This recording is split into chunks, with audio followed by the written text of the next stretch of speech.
¿Cómo están, estimados amigos de este canal de YouTube? ¿Qué nos enseña la ciencia? ¿Qué nos enseña la evidencia empírica?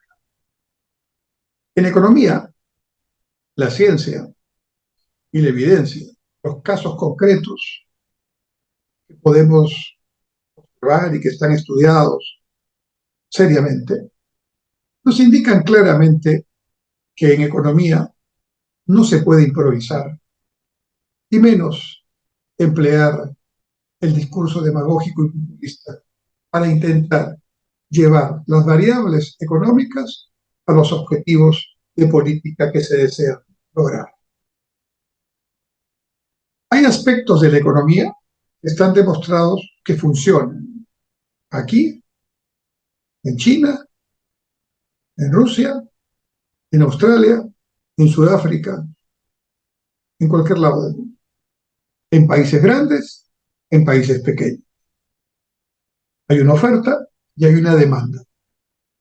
Por norma, por ley o por pretendido discurso o por ideología, se puede intentar planificar la oferta y la demanda, decir cuánto es lo que debes demandar, qué debes demandar y a qué precio se puede ofertar y cuánto se puede producir. Estas preguntas, que son las preguntas básicas del primer texto de economía, en algunos momentos de la historia de los últimos 2 siglos, he intentado manejar desde el Estado. Es decir, un grupo de personas, porque el Estado no es una cuestión abstracta. El Estado está conformado por los gobiernos que ejercen el poder y que en nombre de la población toman decisiones. En las experiencias de los denominados países socialistas o de economía centralmente planificada, en todos los casos, en todos, subrayo el todos, y ninguno que haya mostrado lo contrario, en todos los casos digo, esta intención de regular la oferta y la demanda, de planificar, en otras palabras, de tratar de imponer qué debe consumir cada quien, qué debe producir tal o cual empresa, ha fracasado. La oferta y la demanda funcionan, el mercado existe, es una realidad. Puedes tener un discurso, puede no gustarte, pero es una realidad. Por cierto, el mercado no es la panacea. El mercado no resuelve el problema de la pobreza, el mercado no resuelve per se el problema de la desigualdad, pero eso no quiere decir que por resolver el problema de la pobreza y la desigualdad dejemos de crecer económicamente como país. Y para crecer tenemos que invertir, no hay crecimiento sin inversión. Y la inversión fundamental para crecer es la inversión privada, no la inversión del Estado. La inversión del Estado puede ayudar, pero en una pequeña parte. Primero, porque no tiene tantos recursos, y segundo, porque no puede ejercer, y cuando lo hace fracasa, la tarea fundamental de la acción empresarial, que es una acción de la inversión privada, que tiene la responsabilidad no solamente de producir y generar riqueza, sino además de generar empleos y generar ingresos sostenibles para la población. Entonces, la evidencia empírica nos enseña eso. Pueden haber discursos demagógicos, populistas, radicales, como los que hemos tenido en el Perú en los últimos 2 años, pero la economía no acepta esos discursos, y menos la improvisación. Cuando el señor Castillo, ahora expresidente del Perú y sometido a una investigación fiscal y judicial grave, no solo por el autogolpe que él mismo propició, sino por graves hechos de corrupción que se le están imputando. Cuando el señor Castillo era candidato con el Partido Perú Libre, declarado partido marxista-leninista en su programa de acción, no presentó ningún plan de gobierno, aunque parezca increíble. El único plan era un folleto ideológico que ahí está todavía en los archivos digitales del Jurado Nacional de Elecciones. Prácticamente no había un plan de gobierno, tampoco había un plan económico. Sí, algunas ideas bastante generales, poco sustentadas, con fuerte carga ideológica. ¿no? Ricos contra pobres. El lema que utilizó Castillo es no más pobres en un país rico. Esto es una discusión muy antigua. Para superar la pobreza, ¿hay que quitarle la riqueza al que la tiene o hay que generar nueva riqueza? Si el que generó su riqueza la generó en buena lid, honradamente, trabajando empresarialmente, entonces, ¿por qué quitarle la riqueza si está legítimamente obtenida? Y además paga por esa riqueza sus impuestos. Son muy ricos y abajo hay muy pobres. Bueno, pero esa cuestión no es un tema de los que son ricos, legítimamente me refiero, sino de los que, siendo pobres, no han tenido las oportunidades para también generar riqueza y crecer como personas y mejorar su condición de vida. Entonces son los estados que tienen la tarea, efectivamente, de ayudar a los pobres y a los que están en la situación más desigual, ¿no? A prosperar. Pero eso no se hace con un decreto, con un discurso. Eso se hace con educación, con buena educación. Eso se hace previniendo la salud adecuada, la nutrición en los momentos importantes de la vida, generando buena infraestructura, asegurando derechos básicos, libertad, justicia, etcétera. Y ahí tiene un problema central el Estado en estos tiempos que no cumple cabalmente esas tareas. Pero el discurso, al radicalizarse, pretende decir que para superar la pobreza el Estado tiene que volver, pero ¿a dónde? A lo que ya sabemos por la ciencia y por la evidencia empírica que no funciona. Es tomar el control de los medios de producción y planificar y hacer de mercado, hacer de empresa privada. No funciona. No funciona y no funcionará. Entonces, esos discursos del llamado socialismo del siglo XXI, que yo diría en el Perú, no se traduce en un socialismo del siglo XXI, sino en senderismo del siglo XXI. Porque integrantes protagónicos del gobierno del señor Castillo y el propio señor Castillo, como dirigente magisterial antes de ser candidato a la presidencia, han estado o están vinculados directa o indirectamente o son simpatizantes del Sendero Luminoso y del terrorismo que tanto daño le hizo al Perú en las décadas del 80 y parte de los 90. Esto es una realidad incontrastable. Lo que pasa es que el senderismo ha cambiado de método, ya no usa fusiles, ya no mata gente con acción armada, ya no derruba torres o derriba torres de energía, de electrificación, ya no secuestra. ¿Qué hacen? Se infiltra en las instituciones democráticas, en las universidades, en las instituciones públicas, se alía con el narcotráfico para mantener ingresos que le permitan desarrollar sus actividades ilícitas y tratan desde la democracia de hacer lo mismo que querían hacer hace varias décadas con el fusil, es decir, destrozar al Estado, generar el caos social y quedarse y perpetuarse en el poder. Casos, está Nicaragua con el señor Ortega, que es un verdadero dictador, con varias sucesiones presidenciales de él mismo. Ahí está el caso de Cuba, ¿no?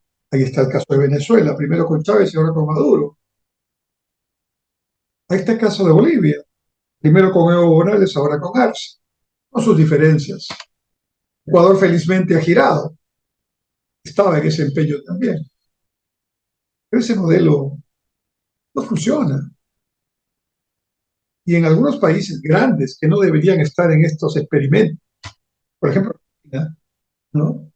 Una inflación de 160% en un país realmente con muchas posibilidades, en un país con dinero, sino solamente por la aplicación de políticas inadecuadas. Entonces, en economía no se puede improvisar, no sirve la demagogia y el populismo.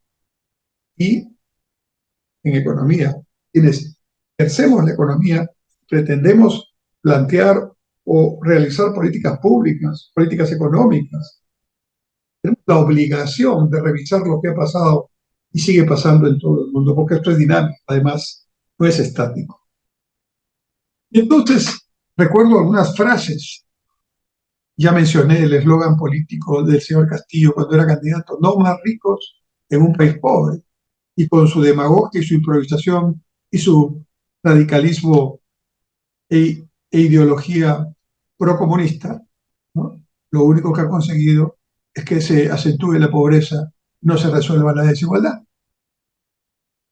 Como no había plan de gobierno, entonces algún congresista de Perú Libre se le preguntó, bueno, ¿para qué quieren cambiar la constitución?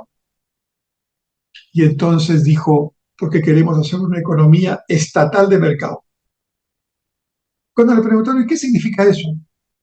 Balbuceó un poco y no supo qué responder. Son frases, son títulos, titulares, sin ningún contenido, mucho discurso y medio centímetro de profundidad.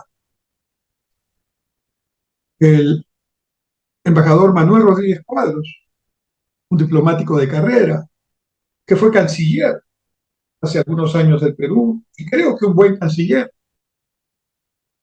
a esta altura de su vida, decidió colaborar con el gobierno electo del señor Castillo, y para tratar de ayudarlo, supongo yo, a decir o a frasear lo que el propio Castillo no era capaz de hacer, se autoimpuso, digamos, la tarea de explicar cómo era el modelo económico de Castillo. Y recuerdo que dijo, el señor Castillo busca un cambio social con estabilidad. Era la interpretación que Rodríguez Cuadros tenía, ¿no? Luego de entrevistarse con el presidente electo en ese momento, el señor Castillo. Cambio social con estabilidad.